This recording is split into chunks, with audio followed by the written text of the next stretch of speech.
네, 반갑습니다. 오랜만에 본래 모습으로 돌아왔습니다. 역사를 보다로 다시 돌아왔고요. 그 얘기는 우리가 계약을 했다는 소리겠죠. 계약을 하고, 어느 정도 우리가 진도가 나갈 때까지 제가 조금 기다렸습니다.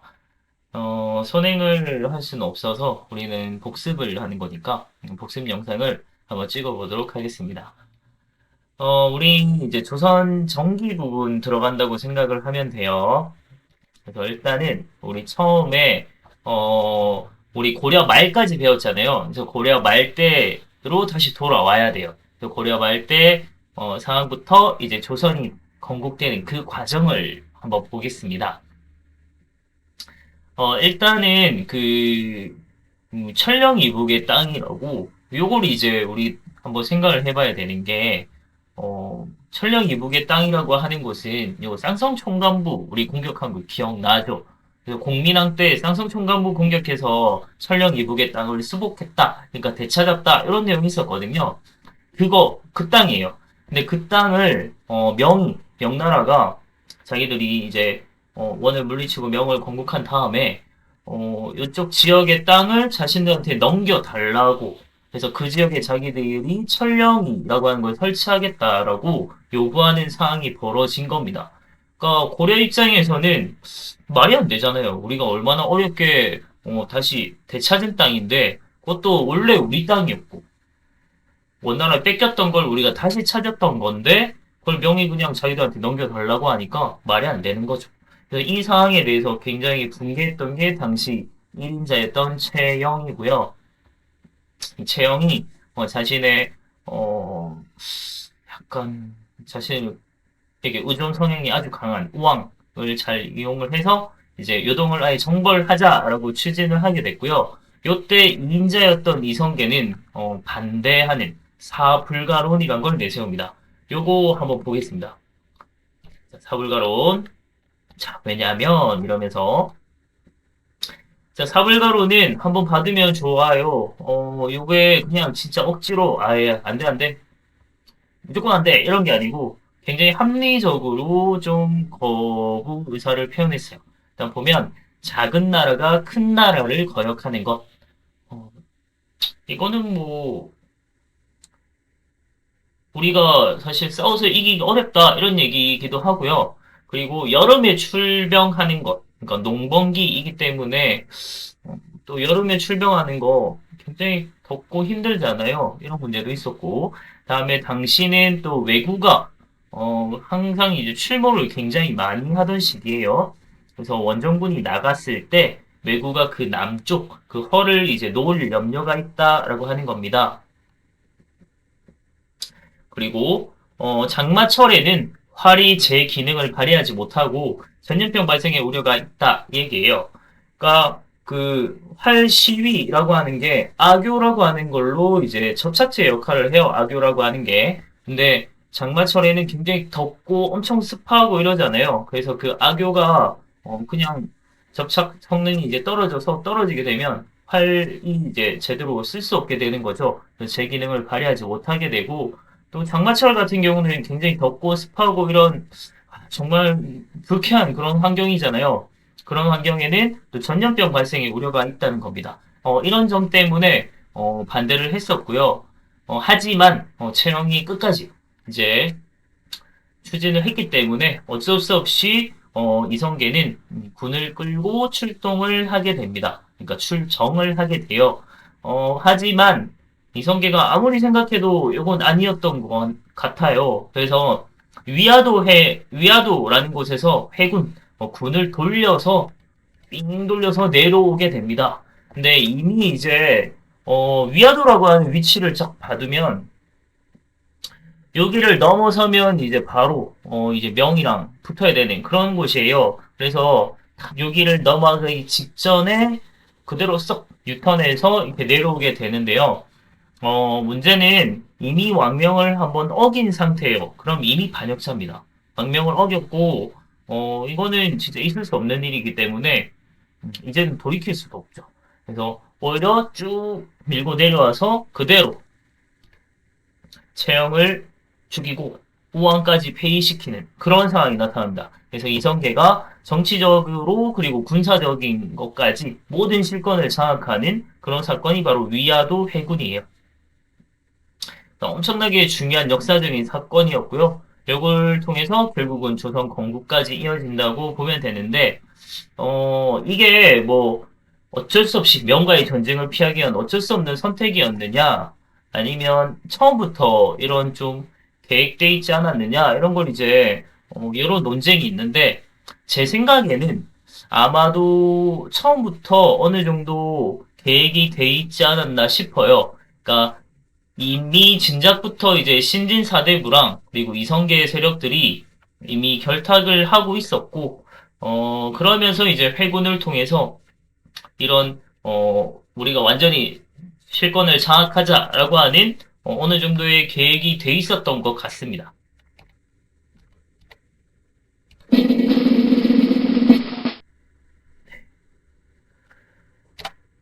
그 다음에, 그런 점이 이제 잘 보여주는 게, 이제 위화도 회군을 한 뒤에 완전히 실권을 잡은 뒤에 제일 먼저 한 정책이 바로 토지 개혁입니다. 그러니까 우리 책에 보면 과전법이라고 하는 걸 배웠는데 그 과전법을 한 거예요. 근데 이 사항을 보려면 다시 고려 말의 사항을 한번 봐야 돼요. 고려 말은 이미 이제 정권을 잡고 있던 애들은 건문세족이었잖아요. 그러니까 건문세족들이 뭘 많이 갖고 있다고 했어요? 농장, 엄청난 대농장을 갖고 있다고 했잖아요. 그래서 여기도 저기도 전부 다 건문세족의 농장인 이런 상황이에요.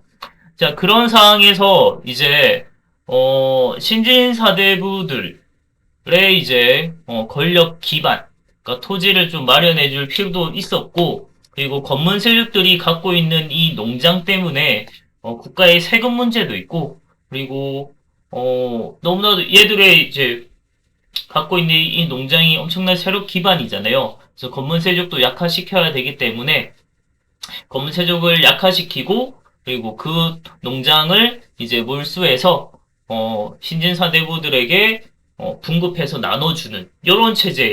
그게 이제 과전법이었다라고 보면 되고, 그래서 과전법 자체는 그런 개념이 아니지만 실제로 정치적으로 봤을 때는 건문세족이 갖고 있던 이 농장을 뺏어서 신진사대부들에게 나눠준 결과가 되는 거예요. 근데 우리가 좀 봐둬야 될 것은 과전법이라고 하는 거는 일단 이 자체만 한번 보면 경기 지역의 토지를 한정을 해서 전 현직 관리에게 등급에 따라 나눠서 토지를 나눠주는 거예요. 근데 이거는 뭐 옛날에는 따로 뭐 돈을 주고 이런 게 아니고 뭐 토지나 이런 걸 주는 형태였으니까 물론 토지 자체를 주는 건 아니죠. 뭘 주는 거예요? 수조권이죠, 수조권. 우리 계속 얘기했잖아요. 수조권은 조세를 거둘 수 있는 권리라고 하는 걸 나눠주게 된 거고요.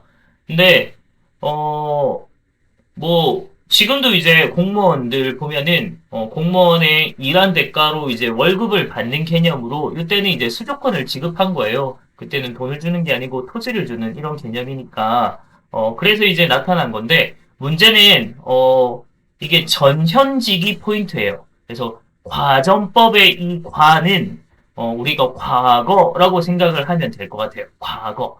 그러니까 옛날, 전직에게도 토지를 나눠줬다는 게 과전법의 포인트예요. 그래서 그걸 좀 생각을 해보고, 근데 이게 뭐 몇 해, 뭐 얼마 안 들으면 괜찮아요. 전직이 그렇게 막 많이 쌓이진 않으니까.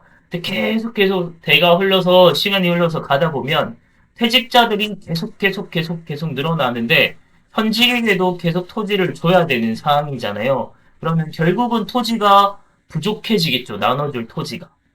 자, 그래서 이제 생각을 했던 게, 세조 때는, 그러면 현직은 당연히 줘야 되잖아요. 현직을 안 줄 수는 없고, 그럼 전직 걸 빼버리자라고 되는 거예요. 그래서 그걸 이제, 현직에게만 주는 직전법으로 바뀌게 돼요. 그래서 과전법이 세조 때 직전법으로 바뀌었다까지 같이 받으면 아주 좋겠습니다.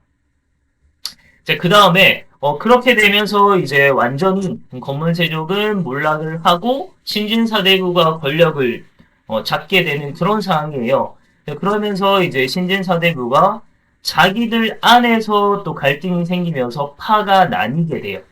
우리 항상 이제 뭐 개혁할 때 이럴 때 보면 빠르게 다 뜯어고치자 하는 애들 있고, 그리고 천천히 조금씩 부분적으로 고쳐나가자라고 하는 점진적인 개혁을 주장하는 파들이 있잖아요. 마찬가지예요. 그래서 온건개혁파, 급진개혁파 이렇게 이제 나뉘게 되는데, 온건개혁파와 급진개혁파의 결정적인 차이는, 여기서 이제 결정적인 차이는 고려를 유지하느냐 하지 않느냐의 차이로 보면 돼요.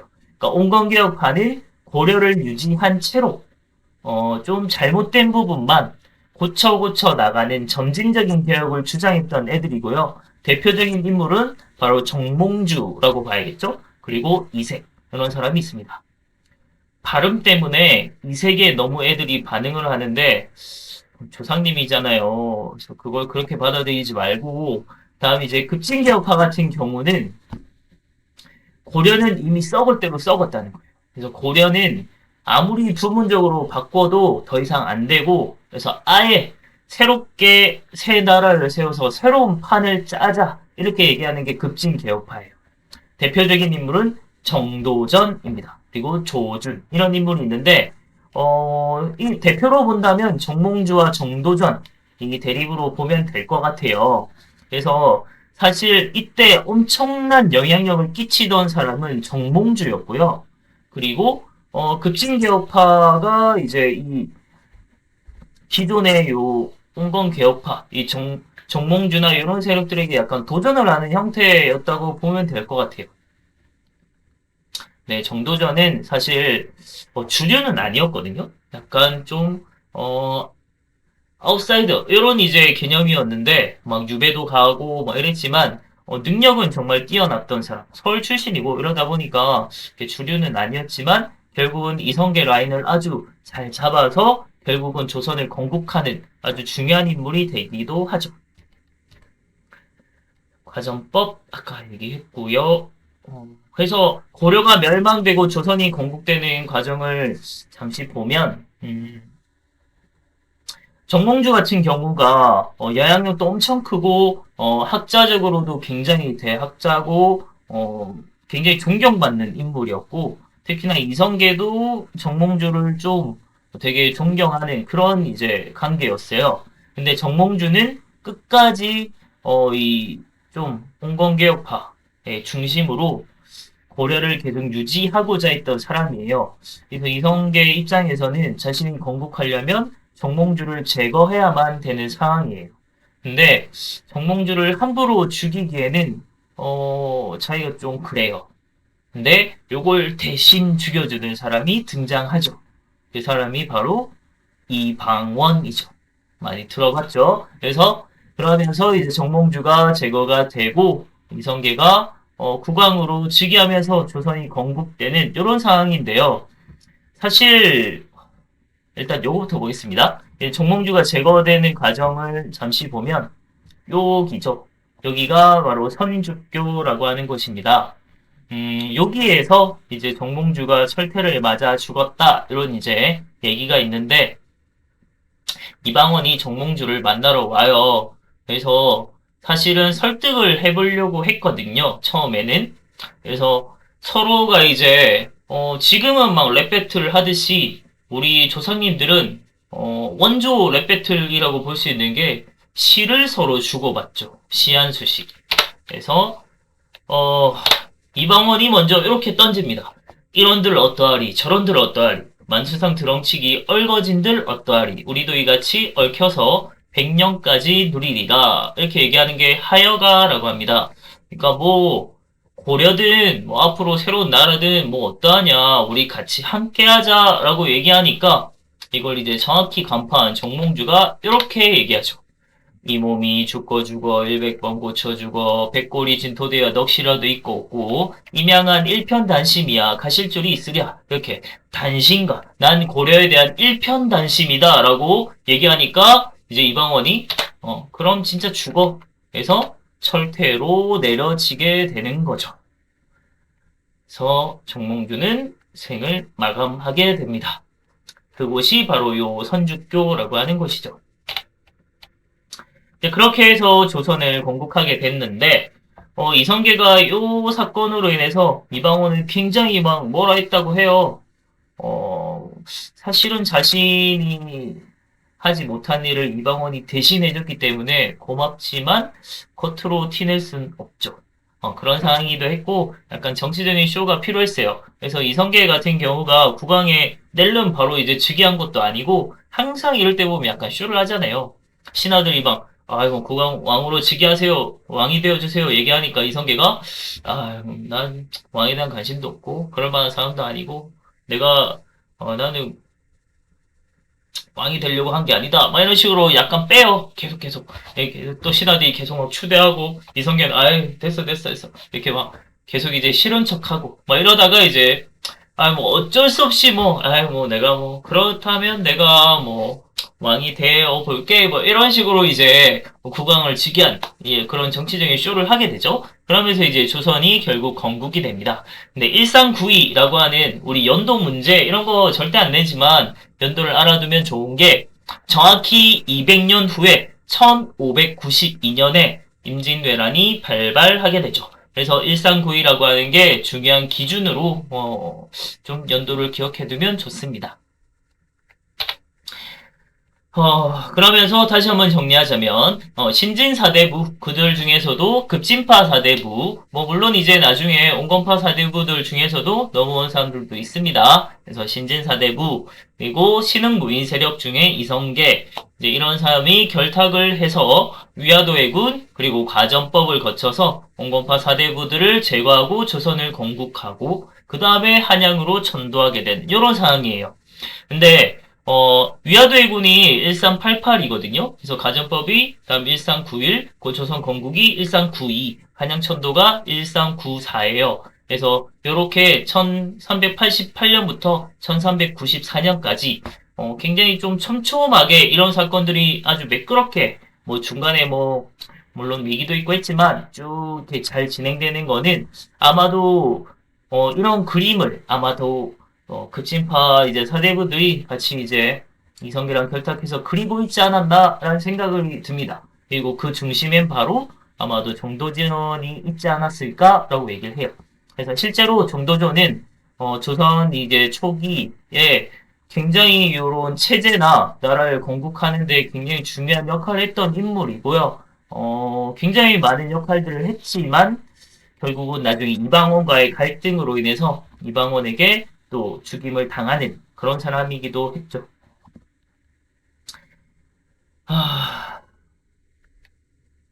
어, 자, 그래서 한번 보게 되면, 자, 그러다가 이제 나중에 1, 2차 왕자의 난을 거치고 이방원이 결국 태종까지 즉위하게 되는데 이건 나중에 다시 한번 볼 거고요. 조선이 건국된 게 어떤 의미가 있느냐 일단 건국 이념이나 이런 걸 좀 보면요. 유교적인 이상정치, 이제 성리학을 중심으로 해서 뭐 민본 사상 이런 거 강조하기도 하고요. 그리고 왕도 정치 이런 거 되게 추구하게 됩니다. 일단 민본이라고 하는 것부터 한번 보면 백성들이 근본이다 이런 얘기잖아요. 지금 이제 시민이 주인이 되는 민주라고 하는 개념이랑 똑같은 거는 절대 아니죠. 절대 아니고 민주는 왕이 없어야 되잖아요. 근데 어, 민본이라고 하는 게 이제 백성이 근본이다라고 하는 것은 요 당시에는 지금의 우리가 생각하는 민주랑 거의 맞먹는 굉장히 혁명적인 요 당시에는 혁명적인 개념이었다 사상이었다라고 생각을 할 필요가 있을 것 같아요. 그러니까 뭐 당연히 뭐 유교에서는 뭐 민본 이런 거 얘기 많이 하긴 하지만 건국 이념에 이제 백성이 근본이다 백성이 근본이 되는 세상을 만들겠다 이런 거를 전면으로 내세운 왕조가 그렇게 많지는 않아요. 예, 실제로 진짜 뭐 백성을 근본으로 생각하고 굉장히 소중히 했는가라고 하는 건 뭐 물론 다른 개념이지만 그래도 백성을 진짜 그냥 한갓 세금이나 갖다 바치고 노역이나 부려먹고 이제 그런 이제 나라의 그냥 그런 종류, 뭐 그냥 약간 노예처럼 이런 개념으로 보는 게 아니고 그냥 진짜 나라의 중심, 나라의 근본으로 백성을 뒀다고 하는 자체가 굉장히 혁명적인 사상이라고 하는 거죠. 그리고 왕도 정치라고 하는 것은 음, 뭐 쉽게 얘기하면 왕이 도덕적으로 정치한다 이렇게 생각을 해도 될 것 같아요. 그래서 왕이 덕으로서 통치하는 거 이제 이런 걸 생각하면 되고요. 그래서 왕 자체가 굉장히 성군자가 되어야 돼서 사실 조선의 왕들은 왕이 되는 것도 쉽지 않았고 왕이 되고 나서도 굉장히 높은 학문적인 수준이라 정말 힘들었죠. 굉장히 큰 이제 스트레스를 받으면서 정신병이 없는 왕이 없다고 하거든요. 그리고 한양이라고 하는 걸 한번 보면 우리 교과서에 나와 있어서 한번 보는데 일단 한양으로 왜 천도했냐라는 것부터 한번 생각을 해봐야 될 것 같아요. 음, 사실 그 고려에서 가장 중요한 땅은 이제 개경이었겠죠. 그래서 그 땅이 뭐 나라에서 일단 가장 중요한 땅이었을 거고, 그리고 수도로서 정해졌다는 것은 사실 가장 좋은 땅이라는 뜻이잖아요. 그래서 나라를 새롭게 열었다고 해서 꼭 수도를 옮길 필요는 없어요. 근데 수도를 옮겼다, 천도를 했다라고 하는 것은 기존에 이제 오랫동안 이어져 왔던 이 고려 사회에서 뿌리 깊은 세력 기반들이 당시에는 토지가 제일 중요하잖아요. 그런 세력 기반이 이미 너무나도 개경엔 뿌리 깊게 박혀 있는 거고, 그래서 그런 세력 기반을 좀 약화시키려면 수도를 옮기는 게 아주 좋죠. 그래서 이제 수도를 옮기게 된 것인데, 그러면 왜 한양인가라고 하는 걸 생각을 해봐야겠죠. 일단 고려 말 때 이미 난경 길지설이라고 해서 이때의 난경이 요 한양을 얘기하는 거거든요. 근데 풍수지리적으로 볼 때 배산임수가 딱 아주 잘 갖춰져 있는 곳이고 요 이제 딱 우리 책에도 나오지만 요 사진을 보면 그림을 보면 정말 그냥 산으로 다 둘러싸여 있어요. 그러니까 북악산 뒤에는 북악 그리고 뒤에는 앞에는 또 남산 우리 타워 유명한 남산에서 이렇게 이제 산으로 막 둘러싸여 있는 분지죠 사실. 그래서 이렇게 이제 방어에 아주 유리한 지역이기도 하고 그리고 그 중심에는 바로 한강이 흘러요. 한강이 큰 한자거든요. 그래서 아주 큰 강이 흐르게 되면서 방어에도 유리하고 큰 강도 있고 교통에도 편리하고 또 한반도 전체로 봤을 때 뭐 물론 약간 치우쳐져 있긴 한데 중앙에 위치하기도 하고 그리고 사실 요 한강 따라서 쭉 하구 쪽으로 나가면 저기 강화도로 해가지고 바다까지 나갈 수도 있거든요. 그래서 굉장히 좋은 이점을 갖고 있는 곳이 바로 요 한양이에요. 그래서 이제 한양이 수도로서 적합했다라고 하는 것이고요. 그리고 요 한양이라고 하는 곳이 이제 아주 유교적인 이념을 잘 담고 있는 곳이라고 교과서에 표현돼 있죠. 그래서 뭐 종묘나 뭐 사직단이라든지 아니면 요 사대문이라고 하죠. 이제 동서남북 이렇게 문들이 전부 명칭이 다 있잖아요. 근데 요 명칭들을 보면 다 인, 이, 예, 지 요렇게 이제 다 이름을 붙였어요. 물론 북은 이제 지자 안 붙어 있어요. 근데 원래는 지자 붙이려고 했는데 그 뭐 비한드가 있어요. 그 이제 나중에 뭐 숙정문으로 이렇게 바꾸게 되는데 인이 예지가 담겨 있고 거기에 우리 새해 때 종치는 곳 있잖아요. 타종하는 거. 그래서 땡 여기는 보신각 하면서 보신각 타종이라고 얘기하는 그 찔대 보신이 신자가 우리 인이 예지 신이에요. 그래서 유교적인 덕목을 다 담고 있는 그런 곳이 바로 한양이라고 하는 곳입니다.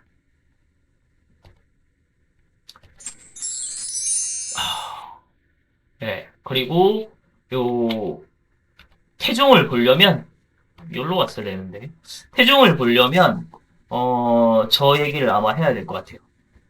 1, 2차 왕자의 난. 태종은 사실 본래 오남이죠. 다섯 번째 왕자였기 때문에 왕이 될 수 없는 사람이었어요.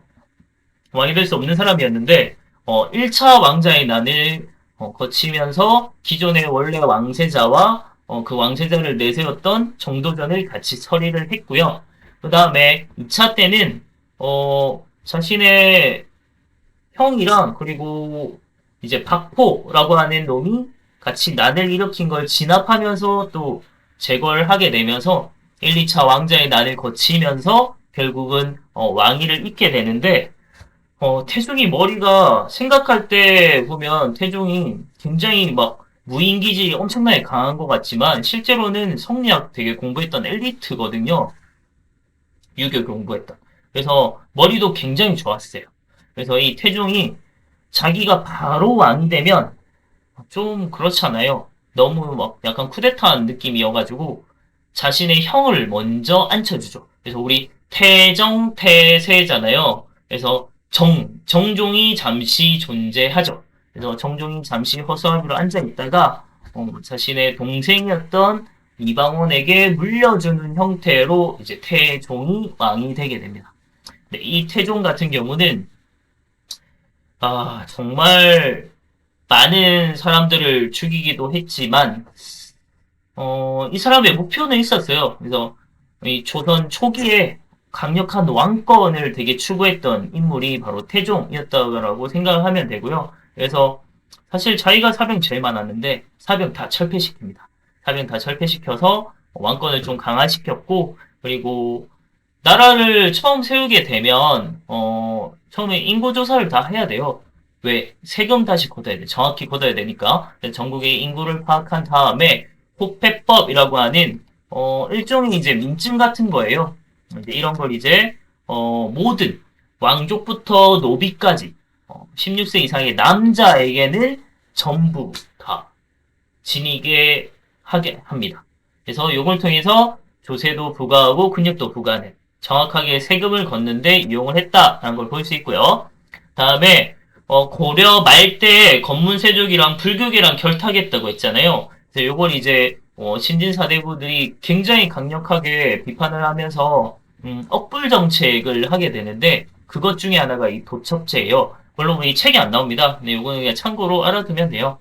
옛날 같은 경우는 그냥 뭐 머리 밀고 나 절에 들어갈래 하면 이제 스님 되는 거였는데 그게 아니고 이제 스님이 되려면 허가를 받아야 돼요. 그걸 시행한 게 도첩제예요. 그래서 허가증 주는 제도다 이렇게 생각하면 됩니다. 이걸 통해서 불교를 좀 통제하는 모습이 나타났고 우리가 오늘 꼭 기억해야 됐으면 하는 게 이 육조직계제예요. 이런 건데 고려의 원래 고려가 아니죠. 조선이죠. 제가 이미 너무 고려에 오래 머물러 있었는지 그래서 조선은 원래의 체제는 의정부 서사제라고 하는 게 기본적인 정치 체제예요.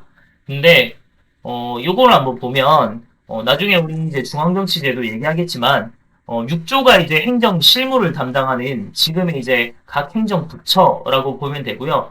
그 외에 이제 의정부가 우리 막 영의정, 우의정, 좌의정 하는 애들 있잖아요. 뭐 보통 삼정승이라고 부르는데 걔들이 의정부에서 요 여러 업무가 6조에서 뭐 이런 일을 해야 된다라고 업무 보고를 하게 되면 의정부에서 이렇게 했으면 좋겠다라고 자기들끼리 막 의결을 해요. 해가지고 이렇게 했으면 좋겠다라고 의결을 내린 다음에 왕한테 이제 결재를 올려요. 우리 이렇게 해야 될 것 같다라고 하면 왕이 이제 그렇게 하라라고 딱 옥새를 찍어주죠. 그래서 결제를 내려주면 의정부가 다시 받아가지고 그럼 이제 이렇게 하기로 됐으니까 세부적인 업무를 이제 쭉 6조에게 내려줘요. 그럼 6조가 그에 따라 행정실무를 담당하는 이런 체제거든요.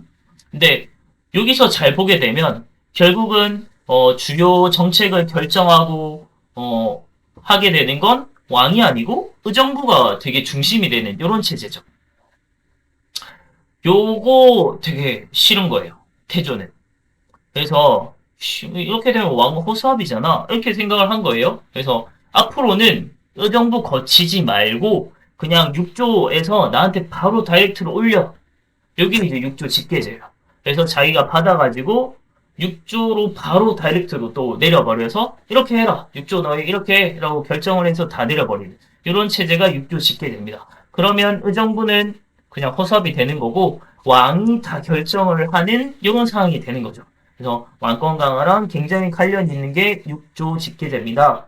근데 요거 되게 추구했던 사람이 딱 두 명 있어요.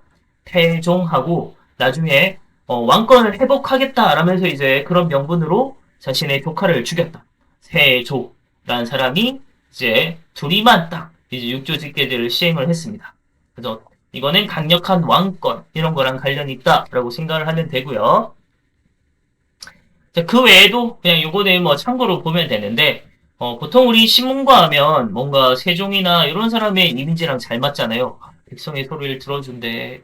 북을 치면은 억울한 일을 해결해준대. 뭐 이런 얘기인데 실제로 신문고를 설치했던 사람은 태종 때입니다. 그래서 태종이 우리가 생각한 거랑 이미지가 좀 달라요. 물론 신문고를 함부로 막 다 치진 못했어요. 실제로 친다고 해서 들어준 것도 세종 때 빼고는 별 기록은 없는 것 같습니다. 자, 그리고 드디어 언제나 우리 존경하는 인물 상위 랭커 차지하시는 분이죠. 킹 세종, 갓세종 뭐 이라고도 부르고 랭커 1위 그리고 거의 뭐 1티어죠. 그래서 세종과 이순신이 항상 1, 2위를 다투는 그런 존재인데 이 세종이라는 사람은 엄청난 업적도 물론 있지만, 물론 또 인간적인 면모도 있기도 하죠. 단점도 있고 이렇기도 한데, 세종은 정말 알면 알수록 더, 와, 대단하다 느껴지는 그런 사람인 것 같아요. 그래서 어떠한 정책들이 있었는지 같이 한번 보도록 하겠습니다. 근데 한번 생각을 한번 해봐야 되는 거는, 세종이 엄청난 이런 뭐 문화적으로나 뭐 또 군사적으로도 마찬가지고 문화적으로나 뭐 정치적도 마찬가지지만 여러 가지 이런 많은 정책들을 아주 잘 할 수 있었던 기반은 사실 태종 때 정말 다른 세력들을 다 죽여 없애줘서 아주 강력한 왕권을 만들어 놨기 때문에 가능하다. 그런 얘기가 있거든요. 저는 굉장히 합리적인 생각인 것 같아요. 그래서 세종 때는 정말 강력한 왕권 그 자체로 이제 물려받아서, 신권과 조화롭게 정치를 하기도 하고, 왕이 아주 강력하게, 정권을 행사할 수 있던 그런 체제이기도 했어요. 그래서 태종이 사실 세종을 낳은 것만 해도 엄청난 업적이기도 한 거고요. 그리고 세종을 위해서인지는 잘 모르겠지만, 어쨌든 강력한 왕권을 만들어둔 것만 해도 태종이 아주 중요한 역할을 했다라고 평가를 할 수 있을 것 같습니다. 그러면 세종 같은 경우는 일단 집현전을 설치했고요. 많이 들어봤을 겁니다. 이건 학술 연구기관이기도 하면서 국가 정책 연구도 하고 그런 이제 곳이죠. 그래서 여기에서 결국 훈민정음 창제를 하게 되는데, 훈민정음을 처음에는 신하들이 굉장히 반대를 많이 했어요. 뭐 이런 얘기 했어요. 중국과 다른 문자를 만드는 것은 중국에 대한 예의가 아니야. 언문이 무슨 필요가 있어? 우리 뭐 한자로 잘 쓰고 사는데 무슨 문제가 있냐 했는데, 어, 세종이 생각했을 때는 좀 달랐죠. 세종이 생각한 거는 백성들이 글을 알지 못하니까 억울한 일을 당해도 말할 수가 없고, 못된 관리들이 글로써 속여도 당할 수밖에 없다. 이런 걸 이제 세종은 생각을 해서, 그래서 백성들이 어려운 한자를 익히긴 어려우니까 좀 쉽게, 우리가 쉽게 배워서 쓸 수 있는 한글, 이 훈민정음을 만들어야겠다라는 생각을 한 거죠. 그래서 나란 말씀이 둥글게 달아 서로 삼았디 아니할세 막 나오는 게 바로 그 얘기죠. 근데 이건 여담인데, 제가 수업 때도 얘기하긴 했지만, 후민정음을 창제할 때 가장 반대했던 대표적인 학자, 당시에는 정말 대학자셨고, 엄청난 영향력을 갖고 계셨던 분인데, 반대했던 분이 바로 최만리라고 하신 분이거든요. 그분이, 어, 저희 가문의 조상님 중에 한 분이세요. 그래서 좀 약간 역사적인 오명을 좀 갖고 계신데 그거를 제가 나중에 우리 또 문화파트 얘기할 때 좀 변을 좀 변명을 좀 하고 싶습니다. 그때 나중에 한번 얘기해 보고요. 그리고 세종 때는 다시 의정부의 기능을 회복시켜서 의정부 서사제가 아주 가장 이상적으로 좋게 이루어졌던 시대가 바로 세종 때라고 얘기를 해요. 근데 그거는 사실 이전에 태종 때 아주 강력하게 확립해놨더니 왕권의 토대 속에서 가능했다라는 걸 좀 볼 수 있을 것 같고요. 그리고 많은 과학기술 발달, 나중에 우리 문화파트 할 때 볼 겁니다. 그때 뭐 장경실이라든지 얘기 한번 해볼 거고요. 그리고 사군육진 개척하면서 영토 확장, 그래서 지금의 우리 국경선을 확보하기도 했던 게 바로 세종. 이것도 또 세종, 또 세종이네. 또 세종. 전부 다 세종입니다. 그리고 뭐 농업 중시해서 막 직접 농사도 짓고 하면서 농사책도 펴내고 막 하거든요. 그건 나중에 문화파트에서 다시 한번 보겠습니다. 자, 그 다음이 이제 대정, 대세, 문단, 세조. 그래서 문종인데, 아들 문종은 사실, 그렇게 막 많이 알려지진 않았지만, 왕세자 생활을 아주 오랫동안 했고요. 문종이 사실 진짜 세종보다 더 뛰어난 엘리트였다. 정말 뛰어난 천재였다라고 말하는 사람도 있어요. 그래서 문종이 진짜 많은 일들을 했고 뒤에 세종 뒤에서 많은 이제 정책들을 펴내기도 하고 훈민정음을 실제로 만든 거 뭐 문종이네 뭐 이런 얘기 막 많이 합니다. 그만큼 진짜 천재였던 건 맞는 것 같고 여러 가지 이제 기록이 있는데 문제는 몸이 좀 약했어요. 그래서 문종이 왕이 되고 그렇게 오래 하지 못하고 금방 돌아가시게 되죠. 근데 문제는 단종 자기 어린 아들이 너무나도 어렸던 겁니다. 왕세자가. 그래서 단종이 아주 어릴 때 이제 왕이 되게 될 걸 이제 자기가 직감을 한 거죠. 몸이 점점점 약해진다라는 걸 느꼈고 그래서 이제 문종이 그걸 이제 염려한 거죠. 자기 어린 아들이 왕이 됐을 때 너무 좀 힘들지 않을까 생각을 해서 당시 이제 재상들에게 이 단종 어린 왕을 좀 보필해 달라고 이제 얘기를 하게 되는 거죠. 그래 인물이 바로 김종서, 황보인 이런 사람이거든요. 그래서 관상에 이제 그 배경이 나오잖아요. 근데 실제로 이제 그 단종이 이제 왕이 되고 나서는 왕권이 좀 많이 약화되기도 했고, 재상이 정치적인 실권을 장악하기도 해요. 네, 그런 과정에서 이제 뭐 황표정사라든지, 관상에도 그 나옵니다. 이제 김종서가 이제 자신의 세력의 인물을 뽑으려고, 사람 등용할 때 후보 이름에다가 노란색 점을 찍어뒀어요. 그래서 그걸 황표라고 하는데, 그런 식으로 이제 이 사람 뽑아라고 이렇게 미리 정해두는 거거든요. 이제 그런 식으로 이제 뭐 정치적인 실권 장악하고 뭐 왕권을 유린했다느니 뭐 이런 것 때문에 그걸 이제 어 가만히 두고 볼 수 없다. 그래서 이게 김씨의 나라냐 이씨의 나라냐 하면서 난리친 게 바로 당시 단종의 삼촌이었던 수양대군이죠. 이제 수양대군이 결국은 정변을 일으켜서 자신의 어린 조카를 몰아내고 바로 죽인 거 아닙니다. 회인시켜서 이제 유배를 보내죠. 유배를 보냈다가 결국은 이제 그 유배 장소에서 죽게 되는 이런 상황인데 그래서 정변을 통해서 세조가 집권을 하게 됩니다. 네. 나란 말씀이 등기게 달아 문자로 서로 삼았대 아니할세 이런 전차로 어린 백성이 느려보죠. 꼴빼이셔도 마침내 제 뜻을 실업하지 못한 놈이 아니야. 내 이를 위하여 어여삐 여겨 새로 28자를 맹가노니 사람마다 해여 수비니겨 날로 쓰매 뻔한키 하고저 할 따라미니라 이렇게 돼 있습니다.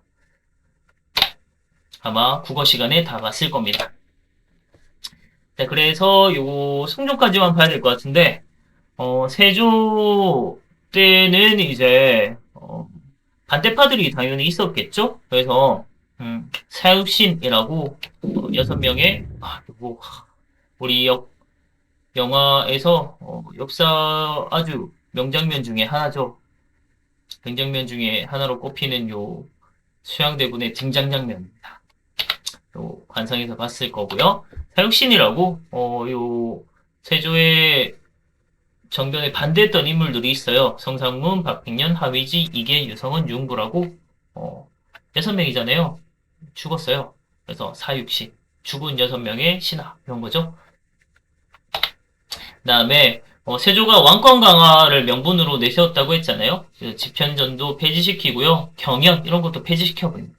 경연은 이제 왕이랑 이제 신하들이 학문 토론하는 그런 거거든요. 근데 세조보다 더 많이 공부한 학자들이 있을 거 아니에요, 신하들 중에. 그래서 그런 사람들이 자신한테 지적하는 게 싫은 거예요. 그래서 경연을 폐지시켰고요. 의정부의 권한을 축소시켜서 다시 육조 직계제를 시행했던 인물이 바로 세조입니다. 그리고 아까 우리 가전법 할 때 얘기했지만 현직 관리에게만 수조권을 지급하는 직전법을 실시하게 된 게 바로 세조 때이기도 하고요. 그리고 세조 때 까먹지 않고 꼭 생각해야 되는 것 중에 하나가 바로 경국대전을 편찬을 시작한 건 세조 때부터라는 겁니다. 우리는 완성할 때만 결과물만 생각을 해서 세조가 시작을 했다라는 걸 많이 빼먹는데 세조 때 편찬을 시작했다라는 것도 기억을 해두고 그걸 완성시켰던 인물은 바로 성종이다라고 생각을 하면 됩니다. 성종, 1월 성자 쓴다고 했잖아요. 그래서 완성종이라고도 불리는데, 이 성종은 체제를 완성했다, 이런 뜻이고요. 그 중에 가장 중요한 것 중에 하나가 바로 경국대전이라고 하는 거죠.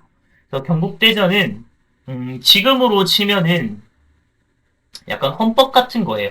그래서 뭐, 통치 기구나 뭐, 이런 것들에 대한 기본적인 법을 다 담고 있는 거고, 뭐, 육전체제 이런 걸로 갖춰져 있고요.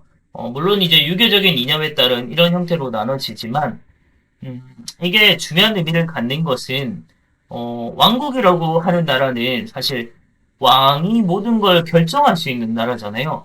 근데 왕의 입맛대로 통치를 하는 게 아니고, 경국대전에 따라 모든 통치가 이루어지는, 그러니까 법치 국가로 나아가게 되는데 중요한 역할을 했다는 게 바로 이 경국대전입니다.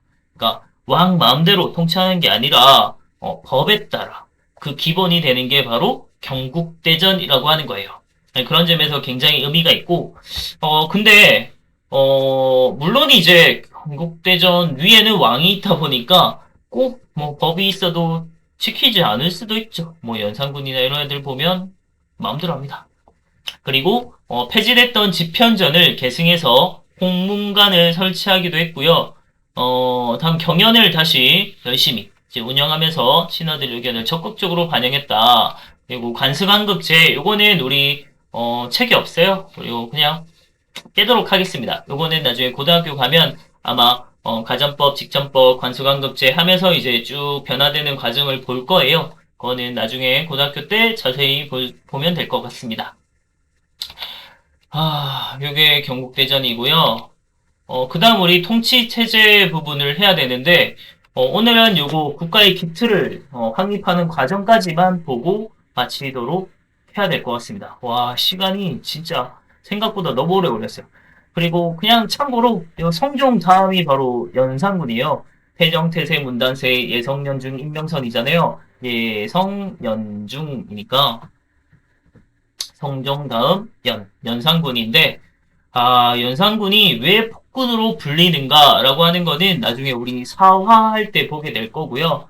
근데 사실, 조선에서, 조선 왕조는 적장자를 굉장히 중시했어요. 특히 왕이 되는 거에 한해서 이런 혈통, 적장자 혈통 이런 걸 굉장히 중요시했는데, 실제로 적장자가 왕이 된 경우는 그렇게 많지 않거든요. 근데 그 많지 않은 것 중에 한 명이 바로 연산군이에요. 연산군은 진짜 혈통만큼은 진짜 찐 적장자 출신으로 정말 정통성은 찐이었는데 문제는 애가 좀 별로여가지고 왜 폭군인지는 나중에 한번 볼 거고요. 그리고 폭군이 될 수밖에 없었다라고 하는 뭐 그런 비하인드 스토리도 같이 한번 얘기해 보도록 하겠습니다. 여기까지 할게요. 수고했습니다.